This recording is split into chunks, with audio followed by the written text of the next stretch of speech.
essentially 25 to 30% of people who have traditionally retired are going back to work. Some of them are doing it for the money, but most of them are doing it because they missed the connection, the purpose, the ability to contribute in a meaningful way. And I think there's just a lot of people that have gone along with this. They were told if they made sacrifices and did things a certain way, that they were going to be rewarded. They were going to be rewarded with this free time and this happiness and this ability to do whatever they want to do. And it's not playing out the way that they thought it was going to. Hello and welcome to another episode of the Duct Tape Marketing Podcast. This is John Jantsch. My guest today is Derek Coburn. He's a seasoned financial advisor and entrepreneur with over 25 years of experience. He is the co-founder of Cadre, an exclusive community of CEOs and entrepreneurs, which he launched with his wife, Melanie. Derek is also the author of the best-selling book, Networking is Not Working, and we're going to talk about his latest book today, Let's Retire Retirement, How to Enjoy Life to the Fullest Now and Later. So, Derek, welcome back to the show. Thanks, John. So happy to be here. So I know you've done some research on this, so I'm just going to ask you, where did retirement come from? Did people in the Middle Ages retire, or is that a kind of a new thing? Yeah, it's barely 100 years old. It first started in 1889. It was the first social program developed in Germany by a chancellor named Otto von Bismarck. And they selected the age of 70 at the time because that was the age that most people died. They brought it down to 65 about 10 years later. FDR, when he was setting up Social Security in 1935, thought it sounded like a good number at a time when life expectancy in this country was 71. So, it's barely over 100 years old, and it was certainly never intended to be this thing that, did for 30 plus years. So was that an alternate title of your book, Work Till You Die? I'm not sure. I think that might not have gone over as well. Dan Pink, 5 or 6 years ago, told me, he's like, I think a good title for your book would be How to Never Retire. Yeah. And I thought it's a good title, but I told him that I think that there's just not enough people, certainly not then, that were raising their hand that knew they already did not want to work. I felt like I needed to have a title that was more inclusive to bring people in and with, dangling a carrot and then kind of trick them once I got their attention. Yeah.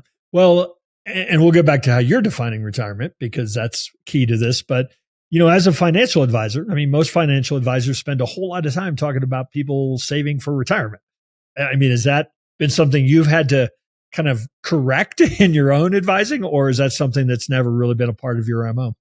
I've just been doing this. And the reason that I decided to write this book in 2017 is I realized that collectively, the best thing that I had done for the majority of my clients is help them come to the realization that they weren't going to be happy sitting around doing nothing for 30 years. And I started off writing this book with the intention to use it as a business card to attract more high net worth clients that I might want to work with. But I sold my practice to a private equity company in 2019 and got some flexibility. And then COVID happened. I kind of set it aside for a number of years. And I feel like now, because I'm not looking to grow that practice, I was able to write a book that would appeal to a broader audience, be helpful to a broader audience. But to your point, financial advisors are not saying, do you want to retire? They're saying, what age do you want to retire? And everyone is being opted into this concept and they're just going along with it, I think, without really questioning whether it's going to make sense for them or not.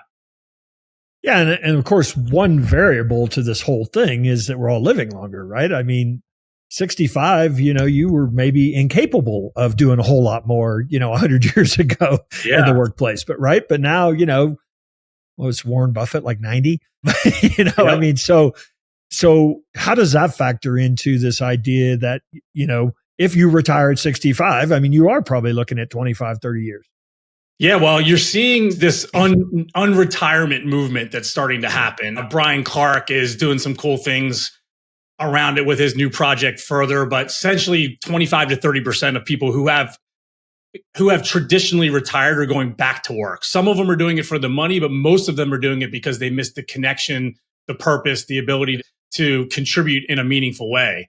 And I think there's just a lot of people that have gone along with this. They were told if they made sacrifices and did things a certain way, that they were going to be rewarded. They were going to be rewarded with this free time and this happiness and this ability to do whatever they want to do. And it's not playing out the way that they thought it was going to. Well, and even worse, maybe they worked themselves to the bone, worked more hours, sacrificed their family, with the promise of Yeah, what comes after, right? And then when they got there, it didn't come, right? exactly. Yep. Like the arrival fallacy, this promise that it would be a certain way, and then it's not. Yeah. So that's a big part of your book. And that's why I was saying, I think you're saying let's retire retirement, but you're also redefining retirement. Aren't you a little bit in this? And a big part of the book is like, let's have a personally fulfilling life right now. Yeah, I think that a lot of people just don't realize how well the math works out. So I'm saying to work longer, but I'm also saying that by recognizing that you'll probably work longer, it should translate into you not feeling like you have to work a lot of extra hours now when maybe your kids need you more, or maybe when you want to travel or date your spouse more aggressively. It's more about taking advantage of the fact that this income will be coming in the future. And it's sort of sponsoring the idea that you can do these other things and invest in these other relationships and skills and experiences in a way that maybe you didn't think you were able to when you wanted to stop at 65. Your next book, I'm sorry, I got distracted there, Derek. Your next book is Date Your Spouse More Aggressively. That's maybe like the second or third time I've said that out loud, but so, you know, there's a book I read a few years ago that I thought made a lot of sense. I think I might get the title wrong. It was something like Die Broke, but the idea was that like a lot of people also just hang on to all this money that they, you know, squirrel away for retirement instead of like giving it to their kids or their grandkids to send them to college now. You know, like my children, when they're 55, probably don't need my money as much as they might now. And I think that idea of take that vacation now, you know, do that big trip, you know, now, because when you're 75, 80, maybe you don't go to China or you don't go to Vietnam or something because it's harder. Yeah, you know, I think you're referring to Die with Zero by Bill Burke. Yeah, that's it. That's right. And really good book, you know, and I think that one area where maybe we differ a little bit is he's making the case that you're going to enjoy a trip to Europe more when you're 35 than when you're 50. Yeah. You're not going to be as physically capable to do some of these things. But I'm of the belief, and there's a lot of science that backs this up, to where if you're taking better care of yourself now, if you're going on more trips now, if you're more active now, you're more likely to be able to continue doing those things in the future. It's really the people who aren't doing those things that I have a harder time with it. Yeah, I'm actually an avid bike rider, and I'm doing a triathlon this year. You know, and I'm 65, and my fear is if I stop doing those, I won't be able to do it anymore. I think it's a valid fear, and it's a fear well backed by science that agrees with you. I do have to let the cat out of the bag there. The triathlon I'm doing is a run, fish, drink. So not exactly the same thing, but yeah. So you have, obviously in your financial practice, that's like literally your research lab, right? To some degree, but then also Cadre. You know, you work with a lot of high-powered CEOs, folks that run their own companies in that are probably looking at, you know, they're not looking at the pension plan, you know, retirement. Yeah. How has that kind of informed some of your views?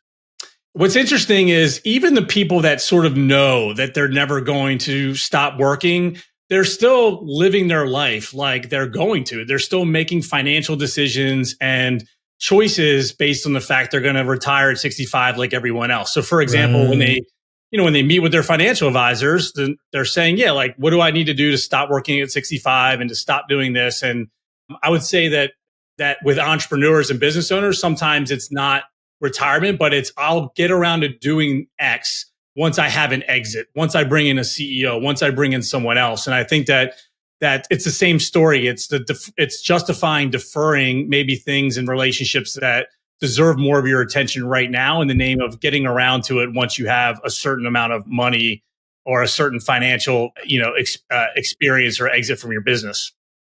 Are you finding, I think to some degree, we're talking about just extending how long you work, but what about a major pivot? It's like, I've been doing this for 30 years, done what I want to do here. I want to go do something different. I'm not going to retire, but I'm going to do something totally different. Maybe something that I think seems totally cool or that I'm more prepared to do today. Yeah, so I have an entire chapter. It's the longest chapter in my book that are case studies about people that have taken this and they've gone into a lot of different directions. And one maybe that might be fun to share with you is just our mutual friend, Jay Baer, who I spoke with for the book. And Jay sold his agency, I think early on in COVID, and was sitting around and decided he wanted to start making videos about tequila.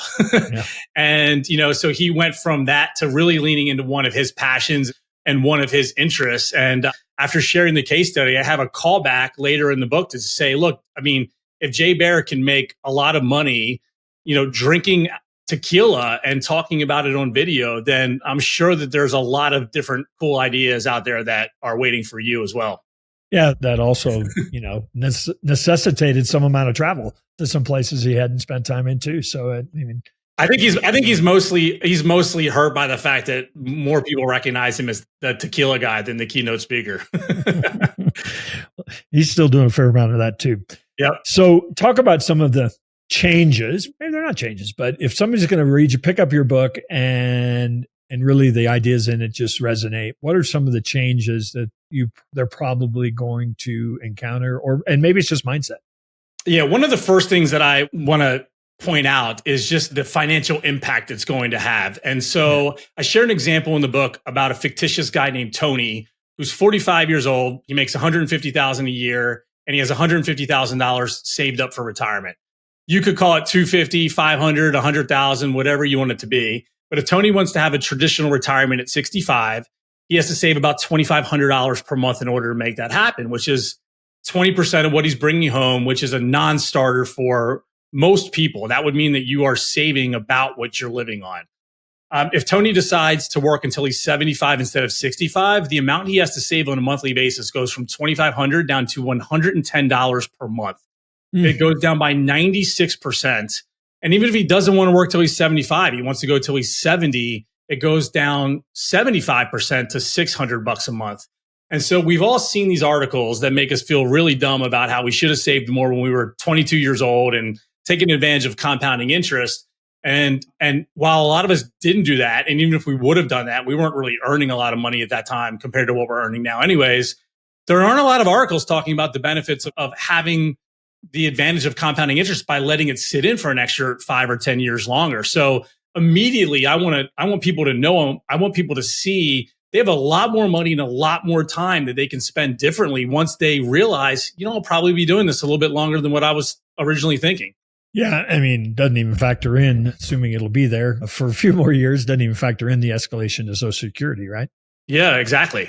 I'll tell you something maybe more specifically. 401k plans became all the rage, mainly because of the idea that I can put money away on a tax-free basis while I'm working, get a tax deduction based on my current tax bracket. And when I pull it out, I won't be working, so I'll be in a lower tax bracket. And that seems like a no-brainer to anyone when you lay it out like that. But once someone realizes there's a good chance they might be working into their 70s and they're going to be taking required minimum distributions from their 401k plan and they're still earning an income, then maybe they're not in a lower tax bracket. All of a sudden that got taxed higher bracket. Yeah, maybe this 401k plan isn't as good of a deal as it seems. And without getting too technical here, an easy fix for that, right, is I think over 90% of 401k plans right now have the option to convert it to a Roth. And that might be something that people want to do where they're making their contributions on a post-tax basis. But that's just one example of maybe how your thinking should change a little bit once you realize you might be working a little bit longer. You also missed, I know in our case, we have a 3% match on the, employer match. So that certainly helps that out a little bit. I say that's the place, even maybe before you work to aggressively build up your emergency reserve fund, if you're getting a match, probably take advantage of that. Plus owners, have the ability to profit share into a 401k. So, which I may or may not have taken full advantage of every one of those. Amazing. Yep. Is there any lifestyle change, that is, because I am here and, I'm just going to work longer, right? So how does that affect my spouse? How does that affect, other lifestyle things? Is that something that's going to be realistic in that regard? I'll give it an even short-term example of how it's playing out for me and some people I know. So I have a 15 and a 12-year-old, and I spend a significant amount of time with them, with my wife, with my friends, compared to most people. As your Instagram account will attest. Yeah, exactly. And one of the driving factors behind that is that when my youngest moves out of the house in 5.5 years, I'm going to be ready to turn it up a notch. I'm going to be ready to work even more than I'm working now. And just knowing that I'm going to have this income coming in 5 or 6 years really frees me up and liberates me to lean into spending as much time with them as possible. And I think that's just the more shorter term, more abbreviated version of how it works in my mind for thinking about what I'm going to be doing 20, 30 years from now. Are you doing any coaching workshops, anything outside of the book? Yeah, I'm not. I'm open to it. I'm interested in it, but I feel really good about where I'm going right now and this message that I have to share. And, we'll see where it goes. Yeah. And because I think one of the challenges, it's not necessarily just implement these 5 steps in this framework and you'll be, it's really a mindset first, right? I have to accept this idea because I've spent my whole life, thinking a different idea. Yeah. Look, and I'll give you an example of that. I have clients who are in their 70s who have, significant assets, right? Like I'll say client A and client B both have $15 million. Client A and client B could spend their money as much as they want from now until they pass away, and they're going to be fine. Client A is working a job, making about $100,000 and $150,000 a year, doing things the way they want to do on their terms, how they want to do it. And client B is not doing anything at all. Client A is spending their money in so much more of a carefree way. I think mainly because they know they're still making money, that's still coming in. They haven't entered that phase where, oh my gosh, like all I'm doing is taking out right now. Or watching the news or the stock market to see what happened to my retirement account, right? Yeah, exactly. But I agree with you. It's, even the people that know they're going to work longer, they haven't really done the software update to make a change to how they're living their lives. Yeah. So are there first steps? Is there how do you get people rethinking their retirement plans? Well, it's a couple ways. One is I shared the example about how they now have more money just by realizing, and that usually makes people feel a lot better about leaning into it. Oh gosh, yeah, I'll easily work an extra couple of years. Are there calculators? Or have you developed calculators that could actually allow somebody to put those numbers in? Yeah. I have a calculator on my website, which I can share with you. It's derekcoburn.com/never retire. And it kind of allows people to enter in their own numbers and plug in and see the difference that it would make. But it's also combined with maybe, appealing to their fears and their concerns. So one of the examples I share in the book is when my boys were 10 and 5 or 10 and 7, we had a nighttime routine where we would take turns, my wife and I, laying in bed with them for 10 or 15 minutes and helping them settle down and go to sleep. And it's really nice when they're that little. And I caught myself with my oldest. I'm like, this is not going to last much longer. And here I am most nights wishing it would hurry up and end. Hurry up and fall asleep. I'm not telling him this, but I'm saying it to myself. I want to go watch a show. I want to go finish this work, respond to this email. And I really worked hard. I was like, I want to appreciate this and value it more. So I had this thought, what if a company invents a time machine and 20 years from now, they offer me the opportunity to stroke a check to go back in time for one night with the 10-year-old version of my kid, for one nighttime routine, one nighttime snuggle. What would I pay for that? And I called it $50,000. I'd pay more than that, but I know that 65-year-old me would pay $50,000 in a heartbeat to do that. And I think we're just parents are having these $50,000 moments happening all the time that we're taking for granted. And I think me personally, I'm going to really miss my kids when they're gone. And I know there's going to be a new phase. I know that it's going to be good. Hopefully, I know that our relationship will evolve, but I really don't think that parents are spending the amount of time that they'll wish they would have spent with their kids. Yeah, it's interesting. I'm in a different phase in that I have grandchildren now, and I will tell you that college is a different phase, but post college is really. We spend they're all over the country now, and we spend a fair amount of time with them as individual family units, and I will say that's pretty cool. Yeah. I see how you're doing it, man. I have a lot of respect, and I have no doubt that you guys are just amazing grandparents.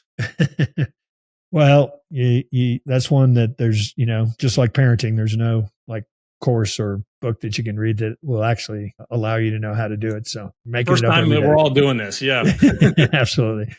Well, Derek, I appreciate you taking a few moments to stop by. It's always great to catch up with you. Is there someplace you already mentioned derekcoburn.com? Is there anywhere else you mentioned that people might want to connect with you or find more about the book? Yeah, that's great. I've already been writing and elaborating on a lot of the ideas from the book that aren't in the book on my website. I'm really just looking forward to starting a movement and seeing how far we can take this thing. So I appreciate you having me here, and it's always wonderful to spend the time with you. Yeah. Well, again, appreciate you coming by, and hopefully we'll see you one of these days out there on the road. All right. Thanks, John.